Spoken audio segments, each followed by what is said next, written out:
Thiruvithamkoor Devaswom board September 20-ന് Ayyappa സംഗമം നടത്താൻ തീരുമാനിച്ചതു മുതൽ വിരളി പിടിച്ചിരിക്കുകയാണ് പ്രതിപക്ഷവും സംഘപരിവാരവും. അനാവശ്യ വിവാദങ്ങൾ സൃഷ്ടിക്കുക വഴി ജനങ്ങളിൽ തെറ്റിദ്ധാരണ പടർത്തുകയും അതിലൂടെ സർക്കാരിനെതിരെ ഒരു വിഭാഗം ജനങ്ങളെ തിരിക്കുകയുമാണ് ഇവരുടെ ഏക ലക്ഷ്യം. അതിന്റെ ഒടുവിലത്തെ ഉദാഹരണമാണ് അയ്യപ്പ സംഗമത്തിനെതിരെയുള്ള പ്രചാരണവും സർക്കാർ ന്യൂനപക്ഷ സംഗമം നടത്താൻ പോകുന്നുവെന്ന വാർത്തയും. എന്നാൽ സർക്കാർ ന്യൂനപക്ഷ സംഗമം നടത്തുന്നുണ്ടോ?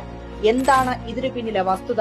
വിഷൻ 2031ന്റെ ഭാഗമായി സർക്കാർ ഇറക്കിയ ഉത്തരവിന്റെ അടിസ്ഥാനത്തിലാണ് ന്യൂനപക്ഷ സംഗമം നടക്കാൻ പോകുന്നുവെന്ന തരത്തിലുള്ള വാർത്ത വലതുപക്ഷ മാധ്യമങ്ങളും പ്രതിപക്ഷവും ആളിപ്പടർത്തുന്നത്.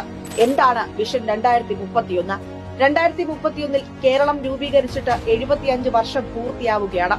കേരളത്തിന്റെ കഴിഞ്ഞകാല വളർച്ചയെ വിലയിരുത്തുന്നതിനും ഭാവി വികസന ലക്ഷ്യങ്ങൾ ആസൂത്രണം ചെയ്യുന്നതിനും 2031 കേരളം എങ്ങനെയായിരിക്കണമെന്ന വിപുലമായ കാഴ്ചപ്പാട് ആസൂത്രണം ചെയ്യുന്നതിനും ഒക്ടോബറിൽ 33 സെമിനാറുകൾ സർക്കാർ സംഘടിപ്പിക്കുകയാണ്.